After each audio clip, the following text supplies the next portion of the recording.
gente!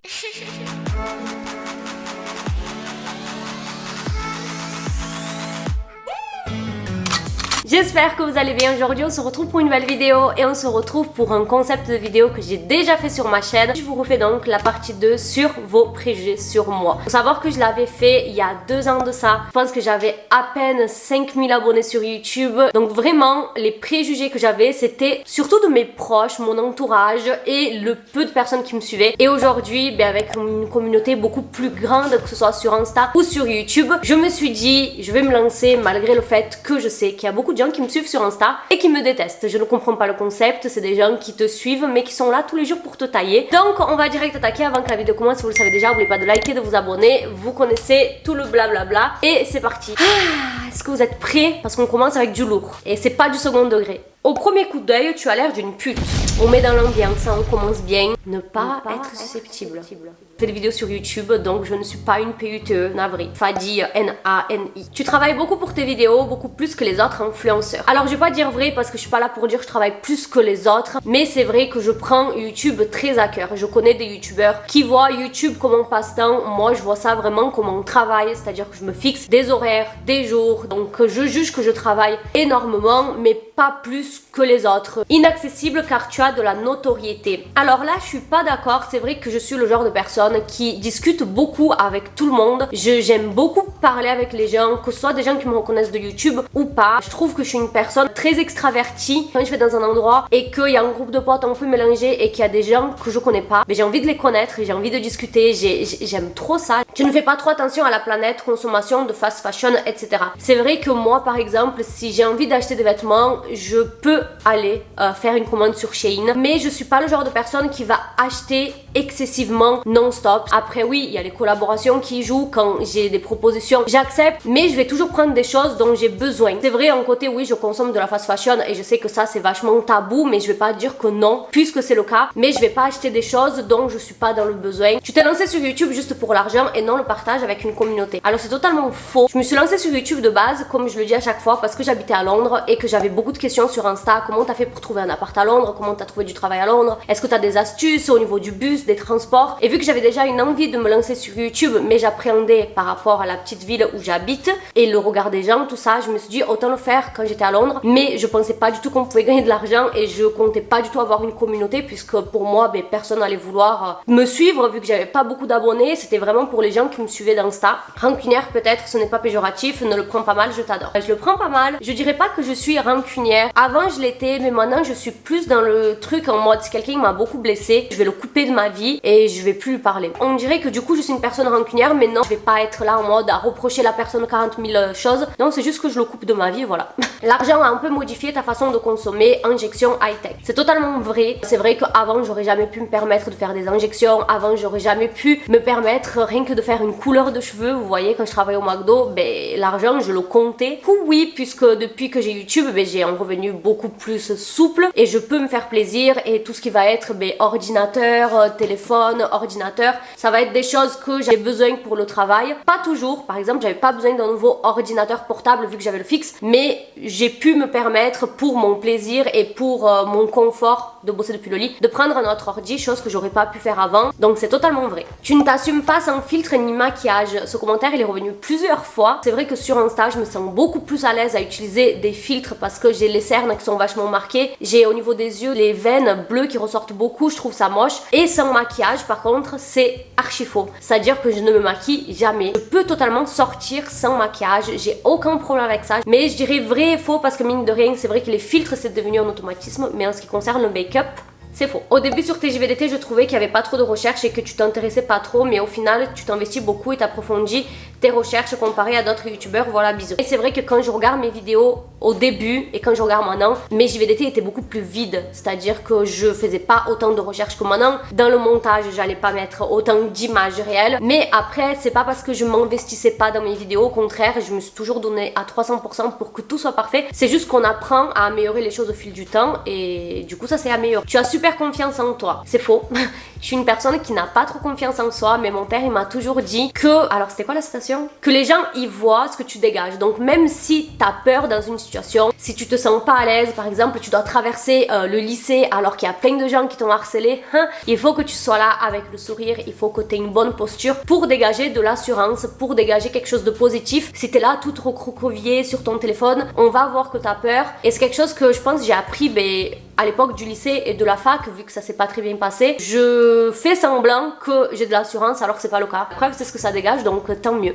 Tu es issu d'un milieu aisé, tu es riche et tu as beaucoup d'argent. Ça aussi, je l'ai reçu plusieurs fois. Et c'est faux, je suis née dans une famille tout à fait modeste au Brésil. La preuve, je suis restée au Brésil jusqu'à l'âge de mes 15 ans. Je n'avais jamais quitté ma ville natale. Je suis allée à Rio pour la première fois à 19 ans. Et c'est quand j'ai pu me permettre de me payer moi-même mon propre voyage. Donc c'est faux, j'avais une vie normale quoi. Ton corps fait le plus gros de ton travail, si tu le dis. Parfois, tu te demandes si tu poursuis YouTube ou non. Je me suis jamais posé cette question. YouTube, c'est vraiment ce que je veux faire le plus longtemps possible. J'aime trop ça. J'ai beaucoup de chance et c'est pour ça que je prends ça autant à cœur et je suis autant régulière et je m'investis autant parce que c'est important pour moi. Autre chose qui est beaucoup ressortie, naïve. T'es naïve et trop gentille, du genre à tout donner. Je suis pas quelqu'un de bête, mais en ce qui concerne les mecs, je vois pas le mal. J'ai toujours eu beaucoup de potes mecs et des fois, on va me faire un peu dur en dedans et je vais pas capter. Des fois je vais me faire draguer, je vais pas capter et je suis tout le temps là en mode oh mais non c'est juste pour rire nanana, alors qu'au final je me rends compte plus tard qu'il y avait plus de la part de la personne mais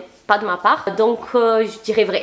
Mais c'est les mecs aussi, pourquoi on peut pas rester potes et vous voulez toujours plus? Relou. Tu avais l'air hautaine mais finalement tu as l'air tellement adorable et souriant. Tu as l'air un peu hautaine mais je suis sûre que c'est juste une impression et c'est le commentaire qui est le plus ressorti, le mot qui est le plus ressorti c'est hautaine. Et franchement je l'avais un peu de travers parce que je trouve pas du tout que je suis hautaine. Voilà. Tu es tout le temps malade, cœur sur toi, j'espère que c'est pas grave.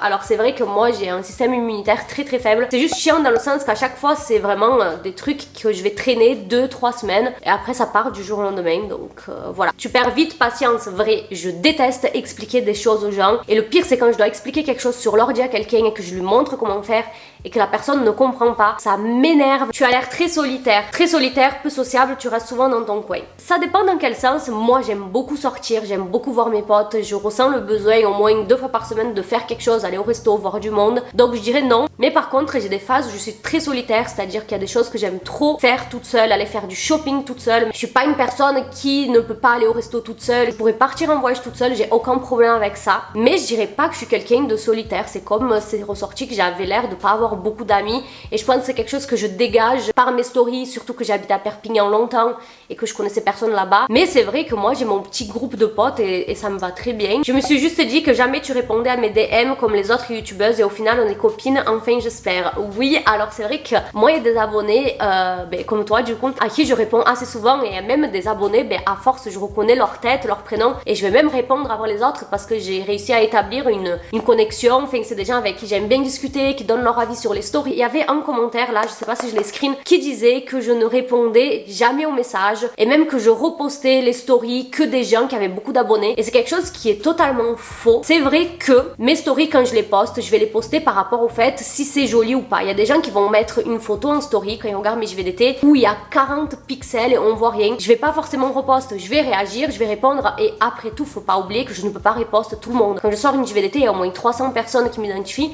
Vous comprenez, je ne peux pas tout reposter en story. Mais moi, ça m'arrive très souvent de reposter des gens qui ont 20 abonnés, 10 abonnés. Donc c'est faux, je reposte pas que les gens qui ont beaucoup d'abonnés. Et ça m'arrive même que des gens me repostent, des gens à 200 000 abonnés et que je ne reposte pas parce que je ne l'ai pas vu. Preuve à l'appui, ça m'arrive. Donc voilà. Tu attires énormément les mecs, c'est vrai, mais c'est pas parce que je le souhaite. C'est difficile niveau nourriture, vrai, totalement. Très détaché émotionnellement. Je dirais que c'est vrai dans le sens où quand je m'embrouille avec quelqu'un qui a été très important avec moi et que la personne m'a beaucoup blessée, j'ai une facilité à passer à autre chose et ne plus répondre. Mais moi, à partir du moment où on me blesse, on me fait un truc dans le dos, je cherche pas à comprendre que je te connaisse depuis 3 ans ou 10 ans. J'ai un blocage et je peux pas faire comme si c'était rien passé. C'est un petit interrupteur que ça s'éteint et tu décroches. Donc je dirais que c'est vrai. Tu réagis trop sur des coups de tête, c'est vrai. Moi, je ne sais pas prendre le recul. Quand il se passe un truc, je réagis à chaud. Je fais des choses que je regrette parce que soit je vais embrouiller la personne, soit je vais dire des choses que je pense pas. Mais je n'arrive pas à prendre le recul. La plupart du temps, je me dis ok, je réponds pas et je me pose. Mais en fait, dans ma tête, ça bouillonne, ça fuse et je me dis il faut dire ça. Et au bout de 5 minutes, vous pouvez être sûr que vous avez une réponse si je m'embrouille avec quelqu'un. Donc c'est totalement vrai. Distante par rapport à certaines de tes émotions ne montre pas qu'elles t'impactent. C'est vrai vrai, mais avec le temps j'ai appris que garder les choses pour soi-même, par exemple quand dans ta relation ça ne va pas, ben le garder pour toi et attendre que la personne devine, ça ne sert à rien. Donc de plus en plus, quand il y a un truc qui va pas, je le dis, que ce soit en couple ou que ce soit amicalement, s'il y a un truc qui me blesse, je vais en parler. On a passé l'âge d'attendre que quelqu'un t'envoie un message, fasse le premier pas. Moi, maintenant si j'ai un truc à dire, je le dis, quitte à faire le premier, deuxième, troisième pas. C'est comme ça. Aguicheuse, la pudeur, tu ne connais pas. Je dirais pas que je suis aguicheuse, c'est juste que j'ai une façon de m'habiller qui ne correspond pas peut-être à la France, mais je trouve pas non plus que je suis une aguicheuse, c'est-à-dire que c'est pas parce que je vais sortir avec une robe courte que je vais aller brancher tous les mecs. Je n'ai jamais embrassé quelqu'un en boîte de nuit par exemple. Rien contre les gens qui le font parce que ça doit être super cool de s'amuser tout simplement, mais c'est pas mon style. Donc je dirais faux. Ne pas être susceptible. Quelqu'un qui montre énormément son corps pour qu'on la remarque. Hautaine, consciente de sa beauté et qui est en jeu un peu bébête qui ne s'intéresse qu'au potin. Ne pas être susceptible.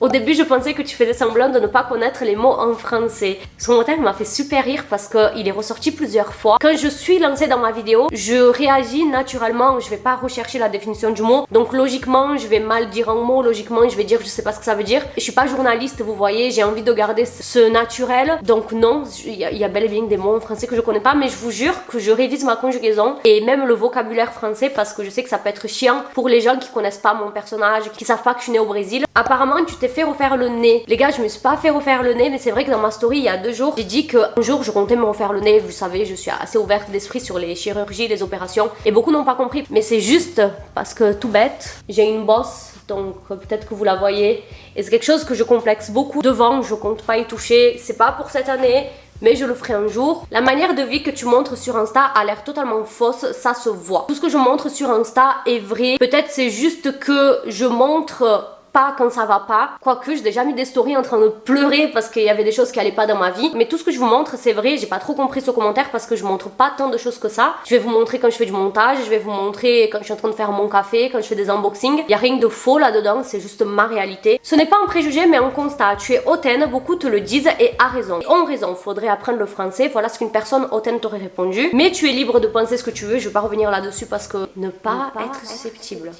Mais c'est juste que ce commentaire m'a fait rire comment la personne a dit ça avec une certitude en disant tout le monde te le dit comme si elle était dans mes messages et qu'elle lisait les gens du Tarn sont toxiques mais toi t'es une étoile, dans cette région d'hypocrite tu dégages une bonne énergie, merci. Superficielle avec tes lèvres refaites alors que c'était juste un complexe pour toi. Logiquement si c'est un complexe ça peut être un complexe que pour moi, il n'y a pas quelqu'un d'autre qui va complexer de mes lèvres. Je comprends pas trop la question. Tu es attachante, pleine de manières, un peu chiante mais trop bon délire. C'est vrai que moi je suis un peu chiante dans la vraie vie quand j'habite avec quelqu'un. Il y a des choses qui vont me mettre hors de moi super facilement, mais des choses très bêtes comme par exemple si je pars de la maison et que c'est rangé, je reviens c'est le bordel, ça va me faire chier. Si on est censé partir quelque part à telle heure et que moi je suis prête et que je dois attendre alors que je suis prête, ça va me faire chier. Des choses comme ça, mais je pense qu'on a tous des petits trucs qui nous font littéralement péter les plombs. Donc je dirais que c'est vrai, je suis attachante. C'est mignon comme mot. Tu fais des vidéos que pour l'argent. C'est faux, je fais pas ça que pour l'argent, mais l'argent est une motivation. L'argent dans la vie de n'importe qui est une motivation. Je pense que toi, tu travailles pas juste pour le plaisir, tu travailles aussi pour l'argent. Donc je dirais vrai et faux, mais je ne fais pas des vidéos que pour l'argent, sinon je sortirais des vidéos tous les jours. J'aurais embauché un monteur pour produire encore plus de contenu, mais pour l'instant je vise la qualité plutôt que la quantité. Moins de vidéos, moins d'argent et plus de tranquillité dans ma vie. Tu es insupportable dans le cinéma, vrai, je suis le genre de personne qui parle beaucoup au cinéma. Tu as l'air d'être une femme libre qui s'assume sans avoir peur du regard des autres. Ça se voit, t'es une femme qui a confiance en elle, qui s'assume comme elle est. Je dirais que c'est vrai, plus le temps passe, plus